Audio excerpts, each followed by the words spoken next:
Greetings, pairs, orphans, and retrogrades. Today, in a series of reversion, conversion to the faith series of young people, Rules for Retrogrades features an exciting young man, my friend Nicholas Stumphauser, who is a filmmaker, a very talented young filmmaker, very smart young man. We've collaborated together on a few different projects. I won't go into what those are. But I'm honored to have Nick here on kind of the slow road to reversion. We talked to Lauren earlier in the week, and we're talking to a mutual friend of Nick's and mine later this week on Friday. And I want to get a round view and a flat view of what causes people at this greatest time of crisis in the Roman Catholic faith to come into the church, or to come back into the church in the case of Nick here. Right now. Why here? Why now? Nicholas Stumphauser, thanks for being with me today, my friend. Very happy to be on your show. Yeah, I said today. Yeah. You're a little sleepy. It's fine. Yeah, no, we're doing lots of preparatory material for this period of interregnum, or when we're doing the Mass of the Ages filming. And you're from Chicago, right? So if I started, aren't you? From Michigan. Yeah. Oh, Michigan. Okay. So same deal. I'm talking like the mother from Bobby's World. If I say today, I'm speaking your language. Today. I was in Atlanta and got in an Uber. It's like 2 or 3 years ago. And immediately they're like, "You're not from here, are you?" I was like, "Well, gave it away." They said, "You said dad." Yeah, exactly. To dad. My dad. Dad. Yeah. You know, it's cool. It's plenty masculine. You sound like the mom from Bobby's World. That's all. But I have no idea what that reference is. I'm so sorry. Because the theme of this week is at least a parallel theme to each of the 3 shows we're doing this week, is young converts or reverts to the faith. Of course, you nor anyone else that I'm featuring on Rules for Retrogrades this week would get that reference. Bobby's World, look it up after we're done. But another theme, a big theme of today's show will be masculinism, because I'll let you tell it, Nick, but you were raised Byzantine Catholic and Roman Catholic, kind of by ritual, and you knew the rigorous altar boying for the TLM in high school. Yeah. And you got a lot of the best sense of biritualism that folks like me, who were just raised in the Novus Ordo, wished we had, and you still fell away. I don't have the categories for that, because I usually say the folks like me who fell away into agnosticism, atheism in their 20s, and even for me, my teens, it was because of, in most cases, the Novus Ordo. What do you say? What caused you to fall away, and what's bringing you back? The falling away was a bit of an epistemic crisis. My grandfather and I are very close, and we would often talk about the universe and philosophy and whatnot, all growing up. And one day he said that in one of our conversations that he didn't think that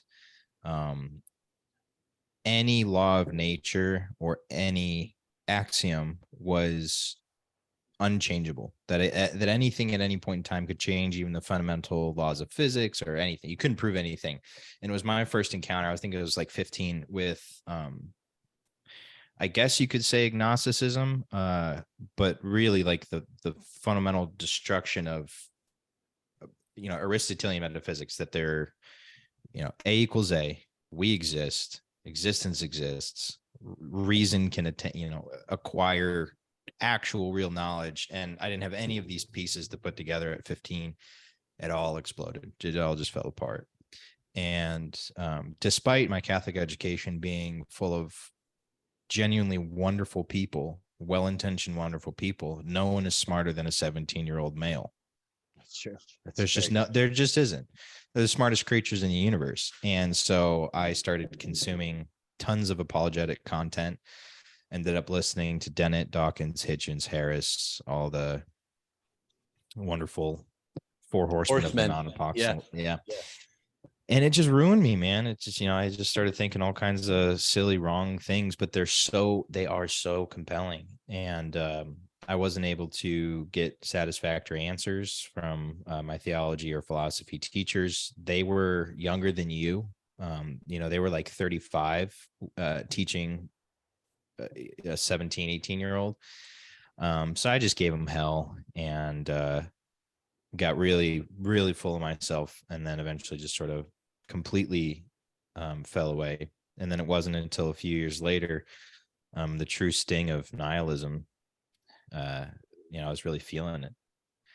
And then tried to disprove my atheism with a podcast called The Prodigal, and successfully did so. It was about 10 episodes. I interviewed various individuals. I interviewed Aaron Ra, if you remember him. Mm-hmm. Yes. John Sanford, who's a Christian apologist for disproving evolution. I went from like writing papers about how evolution was the coolest and most rational explanation for like the existence of life to now I think it's like the most hilarious fairy tale ever. And I credit a lot of that to him. So I did sort of wind back the clock, and now I guess where I'm sitting is in a deep and genuine belief in a theistic, Thomistic, Aristotelian God. And I'm struggling with the personal theism of, well, it's the historical person of Christ in these books here. That's kind of the hang up that I have at present. Yeah. When you're struggling with the axiomatic problem that your grandfather pitched to you, which was the problem of the postmoderns, that none of the axioms are true, the physical and the syntagmatic and the linguistic space into which he uttered those words. I'm not just being a pain in the ass now, in your grandpa's ass. Literally the space into which he uttered those words. Look at all the axioms that he made appeals to just by uttering that anti-axiomatic thing. Right. This is literally a principle called retorsion that French Aristotelians brought out of Aristotle. I think it's book 8 of the Metaphysics. It's called retorsion. So dig this. In a strict Aristotelian proof, or even a less strict quia demonstration is what it's called, you can't prove first principles or axioms because they are the currency, the atoms with which propositional logic operates, right? But what you can do via Aristotelian retorsion is you can show that one falls into self-contradiction if they attempt to elide using certain axioms. For example, when your grandpa says there's no way that any of the axioms can cohere, he's making appeals to the axiom of causation, right? He's suffering to speak. He's making an appeal to the axiom of the principle of the excluded middle, that it can't both be true and not be true. That there can't be a third part. He's making an appeal to the principle of non-contradiction, that it can't be true and untrue at the same way at the same time. And there's another one I'm forgetting about. I thought about it a second ago. Oh, and he's making an appeal to the first principle of practical reason, right? That he's not bothering to say it unless it's good. Do the good, avoid the evil. So literally you have at least 4 that I thought of just now. And Aristotle gives the example that if someone were to assert there are no assertions, this is what we call a performative contradiction. And he would have to be as, no disrespect to grandpa, he would have to be as silly or as vapid as a plant. In some translations of Aristotle, it's a carrot. So literally there have to be axioms. Yeah. And this is the boat on which you get off with guys like Dennett and Dawkins. And yet Dawkins and Dennett, my co-author on Don't Go to College, Dr. Michael Robillard's like, wait a minute. He always makes this joke. He goes, there are no moral imperatives in the universe. There's no epistemic space into which these may be uttered. But trans have rights. They're just fabricating ex nihilo these rights of trans. Yes. And like, what are you talking about? Or you get like Cornel West being like reparations for blacks or something like that. But there is no moral absolute in the world. Or you get we were just making jokes about the black physicist guy. What's his name? Oh, Neil deGrasse Tyson. Neil deGrasse Tyson. Like, there is no such thing as even gravity, let alone natural law. But we need to give rights to LGBT and women. It's like, wait, what are you talking about? It's epistemically bankrupt. And it's not your grandpa's fault, but he's playing in that sandbox of absolutely what Ed Feser called the last superstition, just the total self-contradiction of the postmodernists and atheists. You know, and at 15, how in the world did I, you know, and now I love the phrase suffer to speak, because now to me, that's the easiest way when actually trying to debate anybody who's attempting to break apart the fabric of reality. I'm like, well, you're quite literally using words, and by doing so, you're assuming that I'm correct about everything. Yeah, or at least that the conditions for the possibility of me being correct are pre-furnished. You know, is what philosophers risk being punched in the face by using the term. That's what we presuppose when you suffer to speak. So look, I want to bring out this aspect, Nick, that challenges some of my own assumptions. I kind of already mentioned it.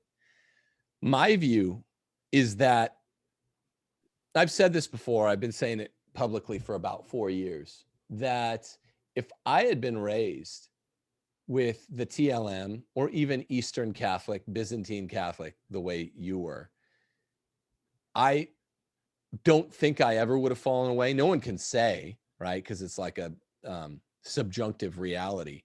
Like that, it's a Back to the Future 2 reality. You have to sit there and do the math as to, okay, would I have fallen away in this? I got that reference. Yeah, nice. Yeah, on Doc's subverted timeline, right? Yeah. 1985A and 1985B. Well, if I go back to 1980, because I was born in 1981, right?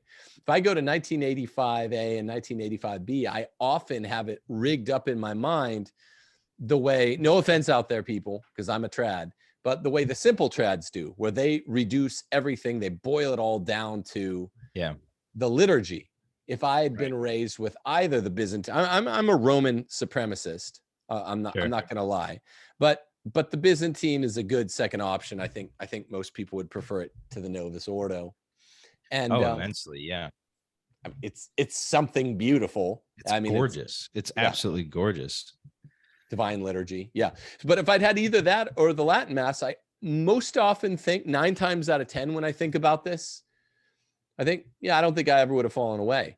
But you, by your very life, as Scrooge says in Christmas Carol, by your very life, you're sort of a counterexample, a counterproof. Like, you knew how I altar boyed for many years, but I never learned to altar boy the Latin Mass. You did that. I mean, I was 5 years old when I was on the altar for the first time. I started in the Byzantine Church. I knew the Byzantine Divine Liturgy before I knew the Roman Mass, and then in high school as a freshman started Latin Mass. And my mom likes to remind me that one of the things that I told her is that my favorite place to be was kneeling on the left side of the priest as he said, "Corpus Domini nostri Jesu Christi custodia animam tua and vitam aeternam." Amen. I said that was my favorite place to be. And then, you know, how much that broke her heart that, you know, at that time I was like as annoying of a Reddit fedora hat tipping atheist as you could possibly have. That's so fake and gay sounding, but you're a good dude. And you're I was always a good dude. I was just very convinced of and look, they are good arguments. And a buddy of mine has an awesome line that he told me whenever anybody wants to talk about, like, have a Bible study with him or talk in general, he said, well, I don't want to confuse you with really good arguments that can be wrong. Right. Why would I do that? Yeah. That's intellectually salubrious of him to say that, because there are, as every,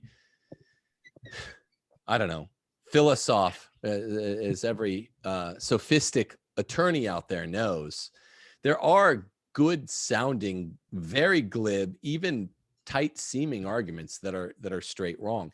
And I mean, honestly, this is why I pitched this to you. Is it one of those glib sounding, tight seeming arguments to that us trads are always using to model the universe after strictly the liturgy? I think it is. I mean, you are a counterexample in this way. And absolutely. it's like, I think that the way I've been framing it up lately is that it's the reason it's not straight erroneous to frame it up that way being, I don't know, I wouldn't have fallen away if I'd attended the TLM all my life, is because the TLM and the outstripping of it and the movement to the Novus Ordo is part and parcel of a bigger trend in the church in the 60s and 70s than just a liturgical one. It's not the other way around. That I would say that the movement to the Novus Ordo is part and parcel of the feminization of the church,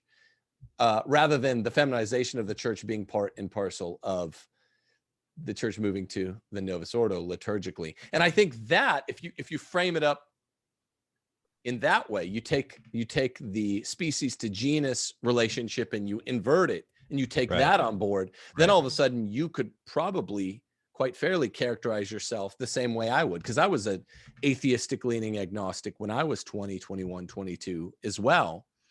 And you were raised with better liturgy than I was, but we're both part of that feminized church that has not been restored even partially. I mean, the liturgy has been restored partially. People your age actually know a lot about the Latin Mass, whereas I didn't even learn that I could go to the Latin Mass until shortly before Summorum Pontificum, when I was already married, and I was already coming back to the temptations of the faith. So, but the feminization has not been even partly restored. Is that a fair way to rig it up? It hasn't been restored even remotely, and the Latin Mass, attending a Latin Mass doesn't resolve that critique that young men would have with Christianity. And I think in this current effeminate Christianity, it makes me ask the question, is Christianity fundamentally effeminate? And this is sort of what you and I have talked about. I just said this to a friend of mine. Yep. That the figure of Christ in the Bible is not a romantic figure, in that no woman would ever read the Gospels and look at the figure of Christ as a potential mate or spouse, ever. In our current understanding of, okay, what do women orient themselves toward? What attributes do they orient themselves toward? Christ is not a masculine romantic role model. I'm striving to be one. But if I can't look to the Gospels and see, okay, if I emulate my life precisely like Christ or Paul or Peter, I think I'd be single the rest of my life. I'd literally end up being Roosh. No offense to Roosh. I love the guy, but still, I'd be making pizza in my mom's basement and like getting really good at understanding what kind of dough bakes a certain way versus, to be fair, Peter, Paul, Jesus never, ever, ever would have submitted to their audience things like, I'm not even gonna make the Roosh thing because it would be like blasphemous. But he says some pretty bad stuff. Whereas I think what you're saying, I didn't mean to cut you off, but I think what you're saying is, on a first look, Christ is not romantically masculine. I would say look again. I would say he is. Well, you go on. I would say look again, though, and we'll talk about that in a second. I'm sorry to interrupt the points you're making. That's all right. It's your show, as they say. I think there's two aspects of masculinity that men such as myself care about right now. And the first is being a good spouse. And the second is solving the evil in the world around them.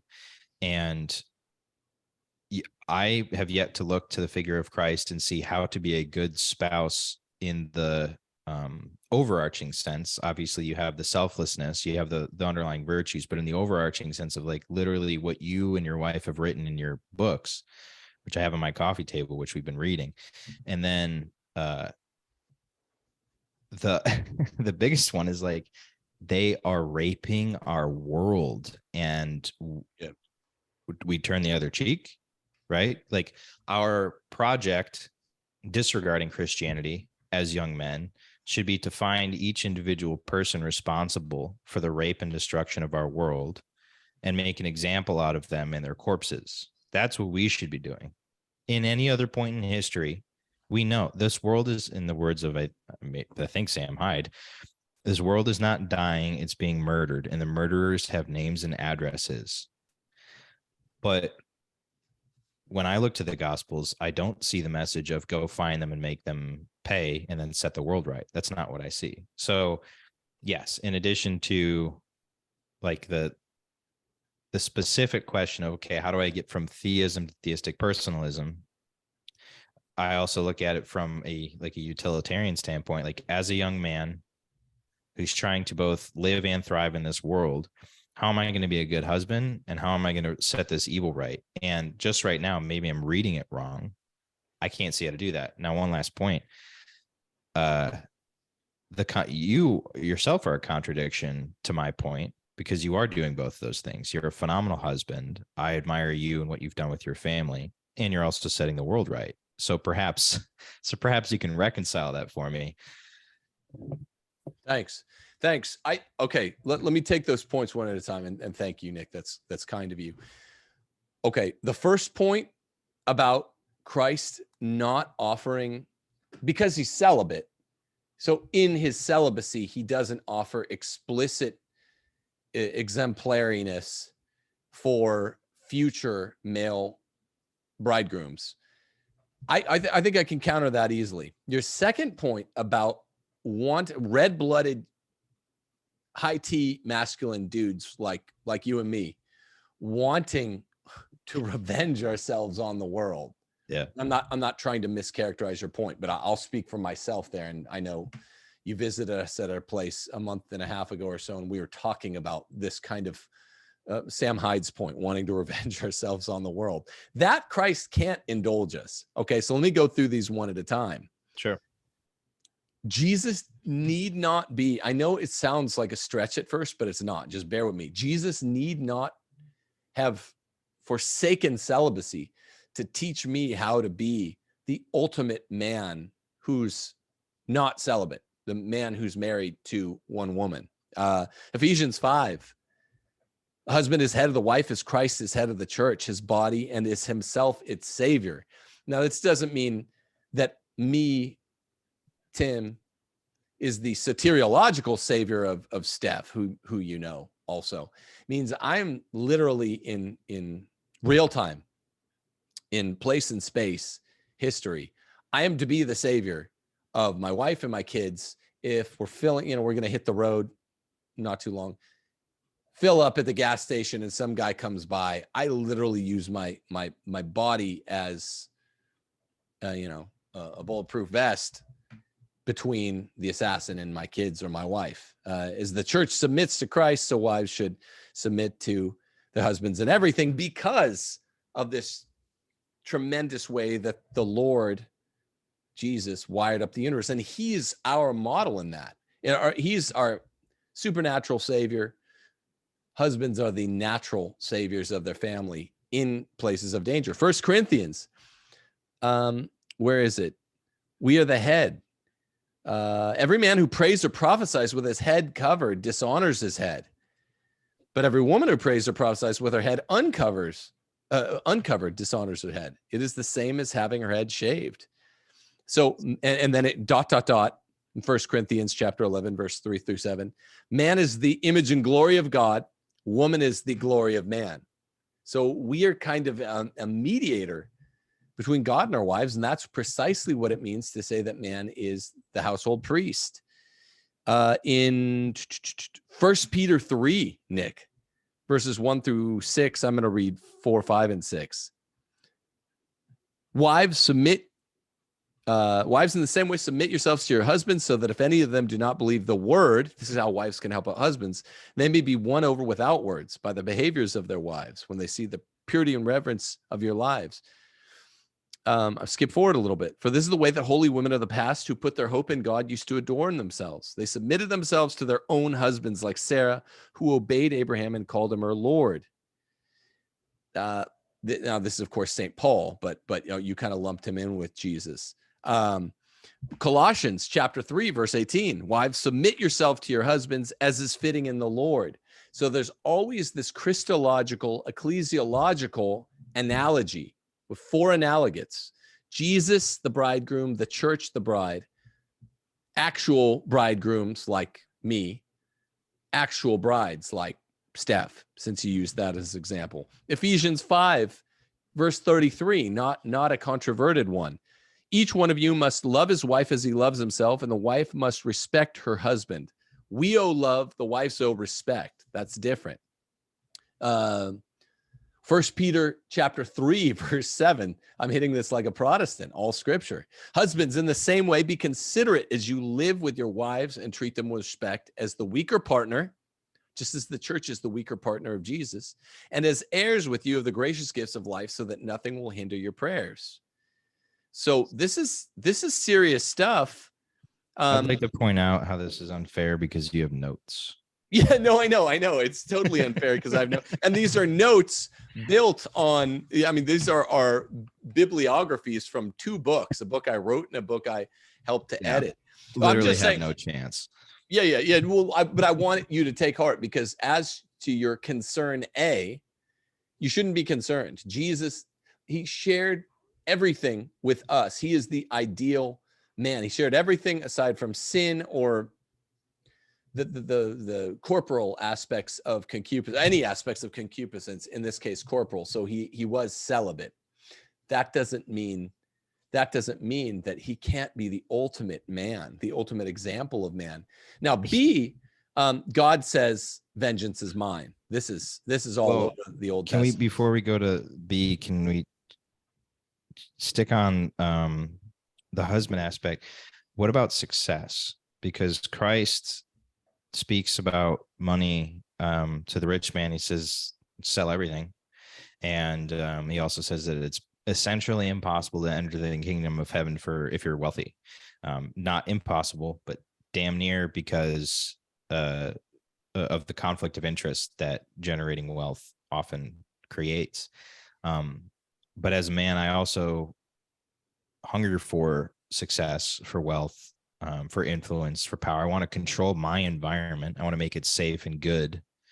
And a lot of that has to do with, I think, success in the rawest form. And when I look at the figure of Christ or even the 12 apostles, I don't see any of that. I see, literally sell everything. I hear be a hippie, literally. Be a hippie in a van following Jesus with a cardboard sign.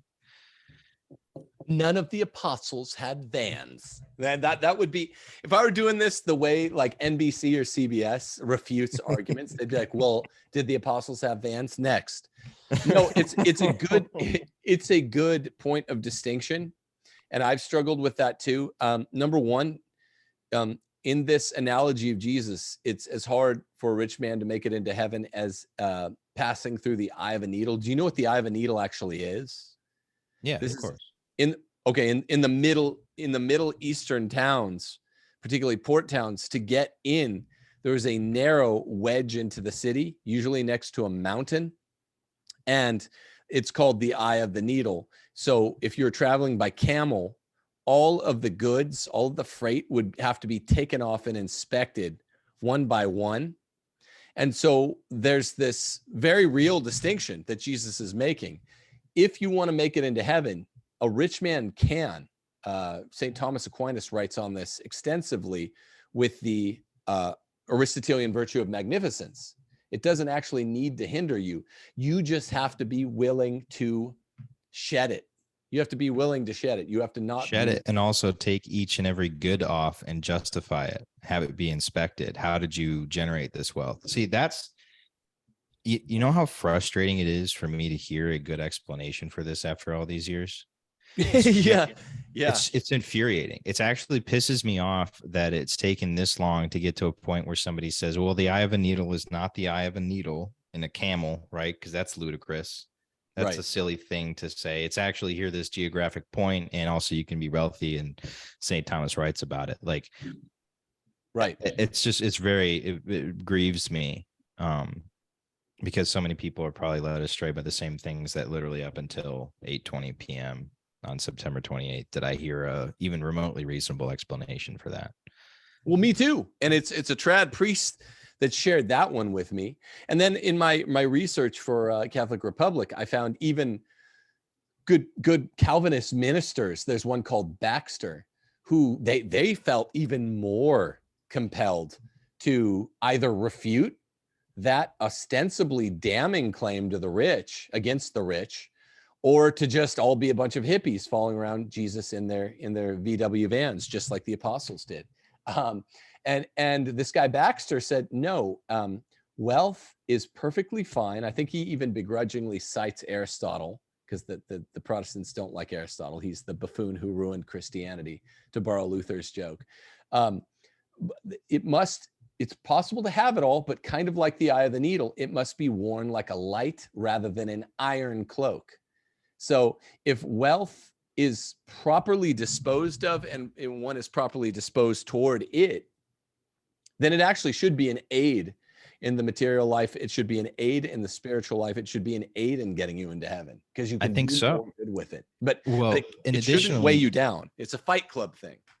In addition to that, I was debating about the monastic life versus, what would you call it when you're not in the monastic, when you're in the world? Yeah, I just call it a worldly, acquisitive life or something. I don't know.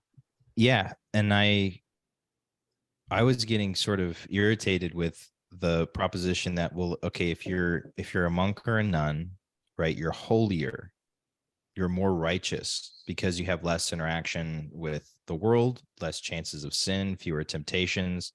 A lot of it happens in the mind and the heart, right? You're not exposed to the smut of the world, so you might get by better. And I, once again, I mean, maybe I'm just too hot-headed, but I got pissed at this argument because I think that a man is far more honorable when he is sitting in the mud and the blood and the shit and decides not. It's right there. He's got money. He's got an iPhone. He's got a car. He has all of the opportunities for it. I think Peterson says this, that like a rabbit is not moral or virtuous because it doesn't harm the lion. It can't. It literally can't. You are neutered. And I think that as a man, like if you generate wealth morally and you are doing consequential things, taking on extremely heavy burdens, if you sin, I think it is a lesser sin. It's less grievous, even though it might have greater consequence because of your position and power in the world, than somebody who has no capacity to sin. And it's more virtuous if you elect not to when you absolutely could, than somebody who has no option to do so.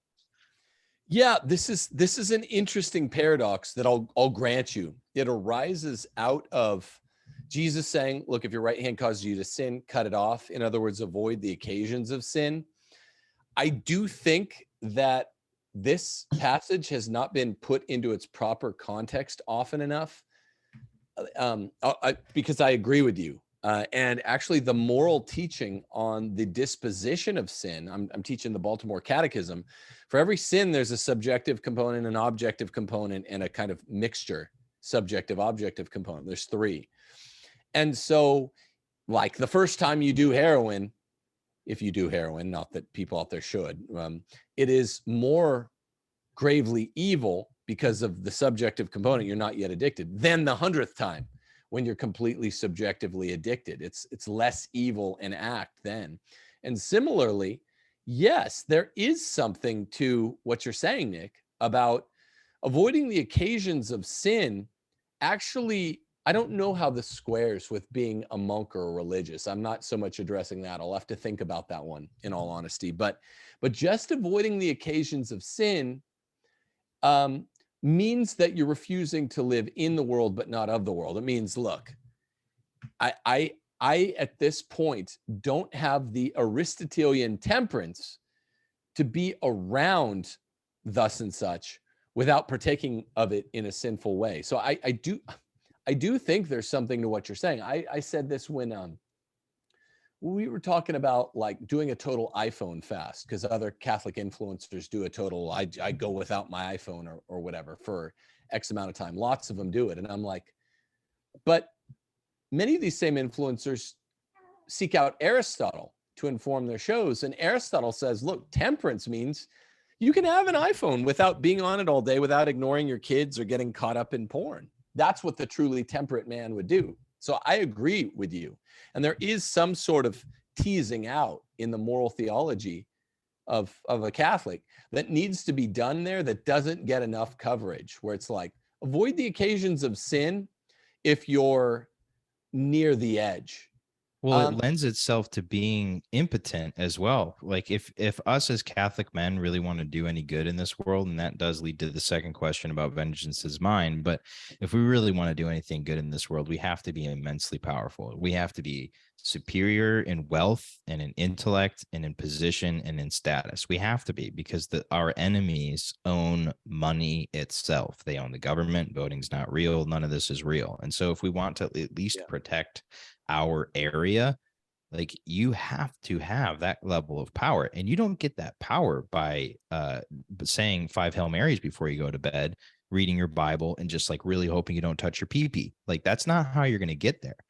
Like, you got to stick your hands in the mud and start working and interacting with and winning these small battles up until you get to a real level of influence. I agree. I don't disagree.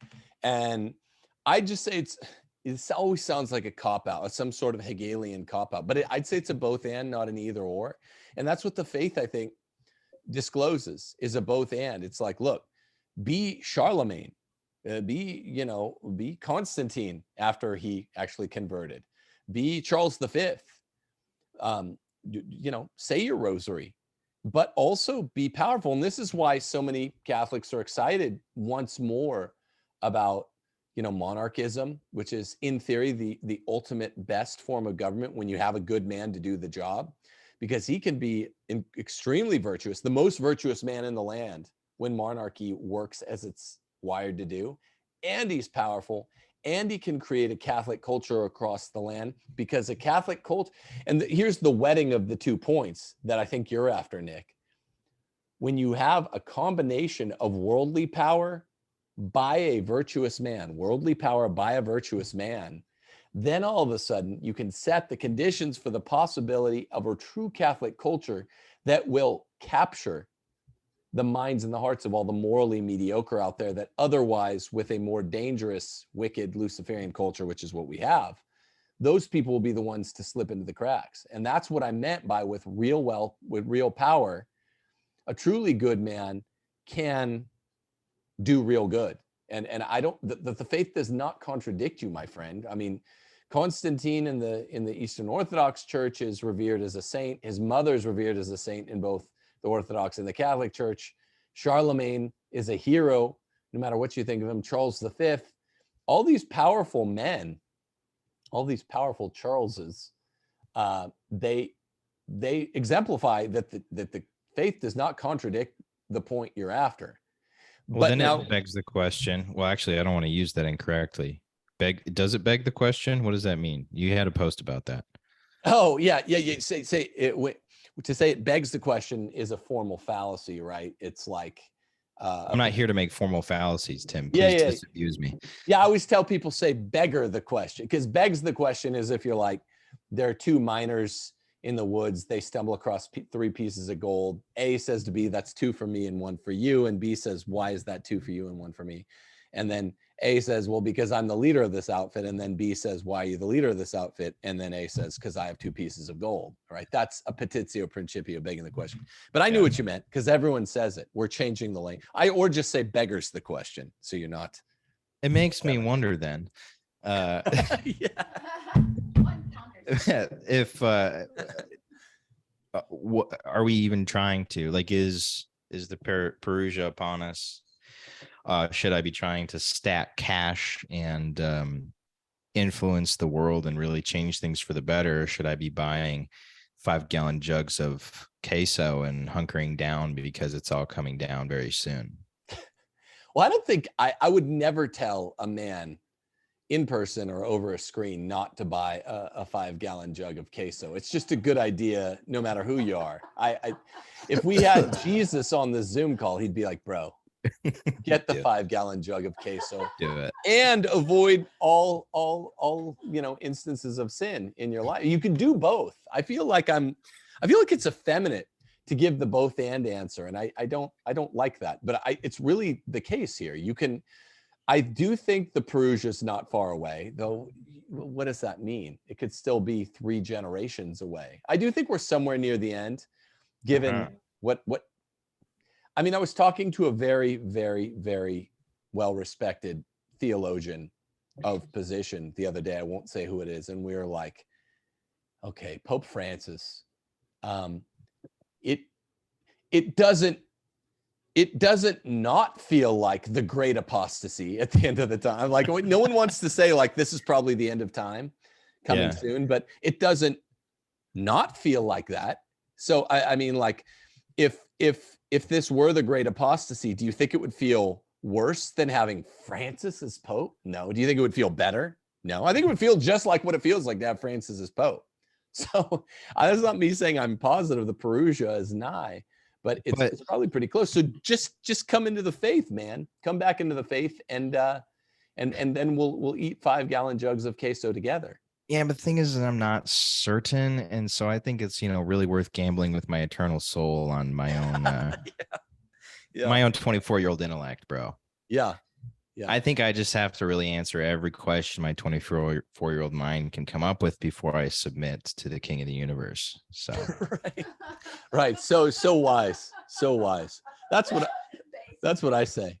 I mean, and you've probably seen the smegmatic drawings and paintings coming out of the synod. They're all over Twitter. It is I only know the ligma. Oh gosh, it was my image, so it's my fault. But they're just awful. The image. Go look after we finish. I just saw them, but I didn't know what I was looking at. What is that?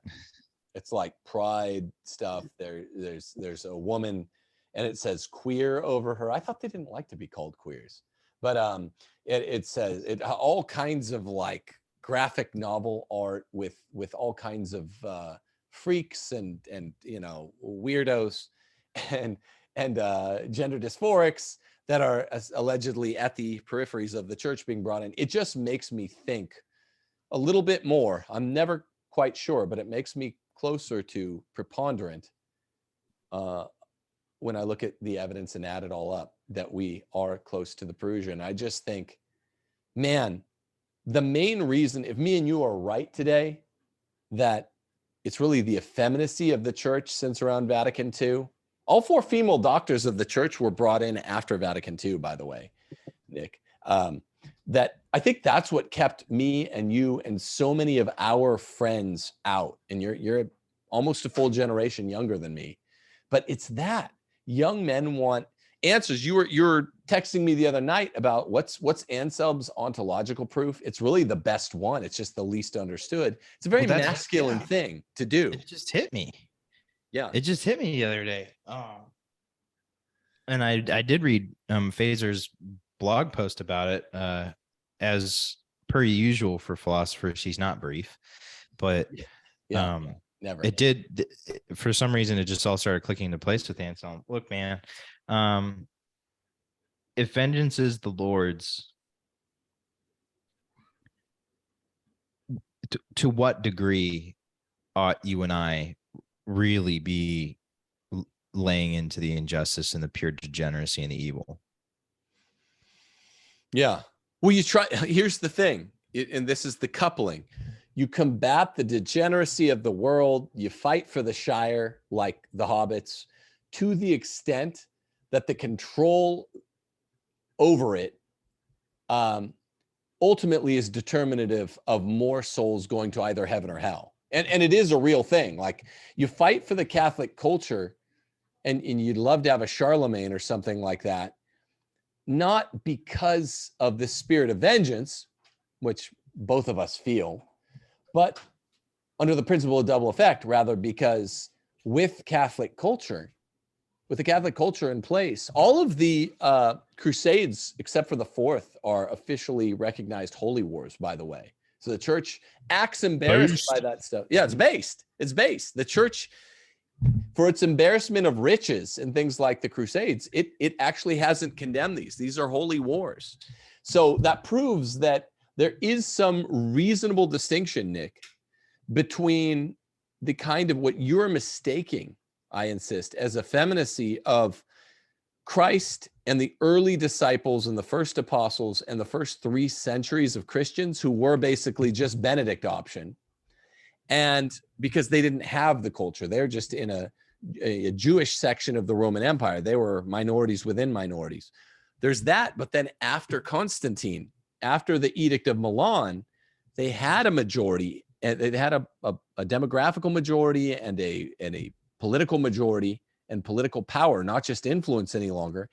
And that political power is good and holy, because when there is a Catholic culture in Europe, for what we call Europe, for the last 6 centuries of the first Christian millennium and the first couple centuries of the second Christian millennium, they did a lot of good. More people got to heaven then than they do under a secular culture. So that's the wedding of the 2 points, I think. So what I'm hearing you say is that it's moral to want to win. It's moral to win.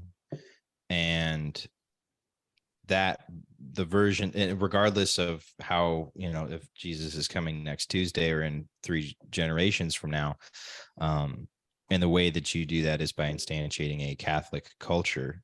And then the way you instantiate a Catholic culture is by being a badass, patriarchal, powerful man. Yes. Who is in submission to Christ. Yes. And you can't take the vengeance on your own.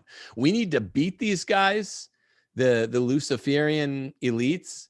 We need to beat them, but then, beat them at their own game. That's winning.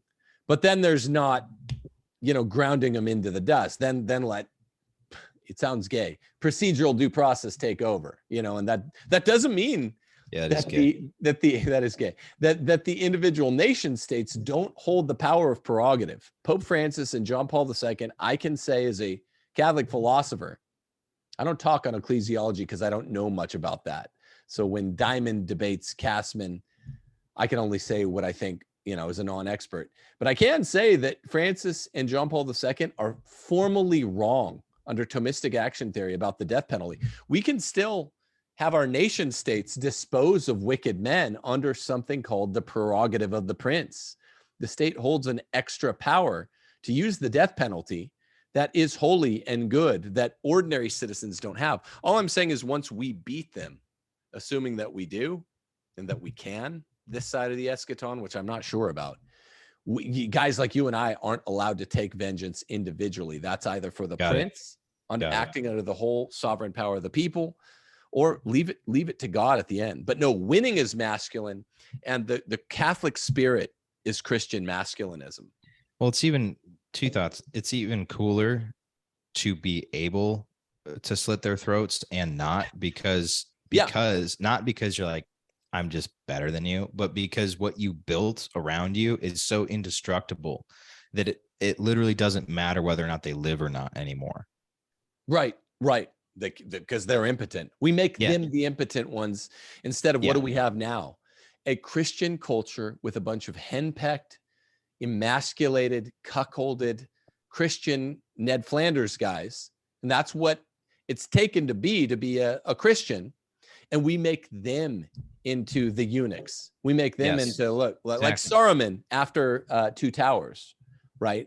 To introduce a nerdy analogy. I mean, and I guess the only reason why you would bring down the sword is if you genuinely don't believe that not terminating them would solve it. Right. If you think they would subvert what you have built just by their very nature. Right. A question I have that might that for me has been helping shift how I see Christ is John 1, as a real understanding of John 1. It wasn't in the beginning was being nice. Literally, dude, every time I hear like be Christ-like, all I'm hearing is like be nice. It's so bad. And so of course I don't want to be Christ-like. But when you read John 1 directly translated, in the beginning was the Logos, which is to say meaning. The substance of existence, the actual core of it is coherent, logical, rational, true, beautiful, and good meaning. So in the beginning was that, and that is through which all things were made. And when I hear that, I'm like, well, absolutely, I'll submit to that. I will live for that. I will freaking die for that. But that is not the Christ that I have been taught my entire life. The Christ that I've been taught is like, just be a woman. Yeah. Yeah. Okay. So this has to be my parting shot here, because we're almost out of time, but that's because you're high T, man. That's because you're actually not disordered. That's because, well, one thing you said that's cool that reminds me of Schindler's List is, remember when Liam Neeson manages to, for like half a day or a day, convince that one Nazi prison guard that what's even more base than power is restrained power, which is true. It's like doubly potent power is to have the power and to not use it. That's what a Christian lord does. And then the guy forgets it a day later and starts killing innocent people again in the camp. But think about it. What you said is just what Shia said, man, in the famous Shia interview with Bishop Barron. It's like, look, he said, I always thought John the Baptist was cool because he's manly, he's angry, he's not nice, he's grouchy. This is how men are. I don't want to be nice. I mean, I think you're a nice guy, for the record. Most people that meet you or I are like, those are pretty nice dudes. But like, I don't want to be nice in this Susan from the parish council way that's just fake and gay and say everything's charity. Say you got to suffer wrong answers and limp-wristed approaches to the world out of niceness. That's not what we like, and that's not what Jesus liked. But Shia said, what I learned is from the brothers who were teaching me as I shot Padre Pio, that Jesus was more manly. He was more of a mensch than John the Baptist. And I assure you, I don't know much, but I know that that's right. I'll give you the last word, Nick. No, that's I'm not going to top that. I'm not going to top that. You just said that Jesus was even more of a man. And look, man, if I can fall in love with that, the path is clear. And I think the path will be clear for other young men, because right now it's kind of a LARP to a large degree. They're like, we need something. What do we got around here? We need some. Well, this one's really old. Let's pick this one because it's really old and it's kind of based, and there's like white people in it. So like, we'll just pick the Catholic Church. Yeah. Well, there's got to be something. There's space emerging. I already said I had my last shot, but I'm calling it CMAS, Christian masculinism. This is the way forward. That's Christian masculinism is just Roman Catholicism. It's what built Western civilization. And you have this wide road between all these effeminate, henpecked, nerdy, Ned Flanders is in modern feminist Roman Catholicism. You have them everywhere. And they're like, they have it like 70% right, but it's a big 30% they have wrong. And then you have like Andrew Tate or Old Roosh, or take your pick of the red-pilled masculinist guys. They have, I mean, you listen to them critique feminism and they sound like they have 70 to 80% of it right. The middle way is a kind of Christian masculinism. And that's a nuanced way of just saying Roman Catholicism. So I hear the baby crying here. And this has been a real good thing. But what I can tell you is I literally have a new kind of direction for this channel, which is going to be collaborating with guys like Elliot Hulse, where possible, with guys like the Martyr Maid channel, with guys like people saw Will Noland and my co-author, Dr. Michael Robillard, who's like, an Army Ranger, and an MMA fighter, good Catholic men that can say, here's what's right about the based, red-pilled masculinist movement, but you can't get it because normal guys aren't going to be Andrew Tate, and he gets stuff wrong anyway.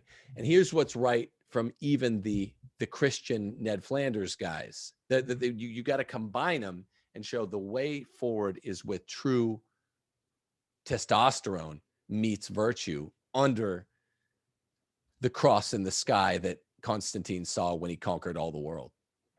Preach, sister. I will, mother. I love you, man. Well, we're going to see you soon. I'm excited. Very excited. Yeah, you're a good friend to the show. I won't say too much more than that, but this has been great. And I hope you continue on this journey. And we text a lot, so, and we see each other a decent amount. So stay strong, chase it down. You will not go wrong by finding the full truth. Thomas says truth can't contradict truth. It'll bring you all the way back in. And I await that day with bated breath. Nick Stumphauser. As do I. Much love, Tim. Thank you so much for having me. Much love, brother. We'll see you very soon. God bless you, parish orphans and retrogrades. Support this channel, please. Even if you don't like this video, whether you like it or you like it, or you hate it, I don't even care. Just go and subscribe to the channel because we're trying. Our growth has been very steady, but we want to keep up. We're trying to get to 50,000 before middle of 2023. 50,000 subs. Also, go to realestateforlife.org and get the hell out of your blue states. Get to a red state like Mississippi or, I don't know, Florida. Do it today. God bless you all. Await the coming of the King. He comes, I think, soon rather than late. Des Volt.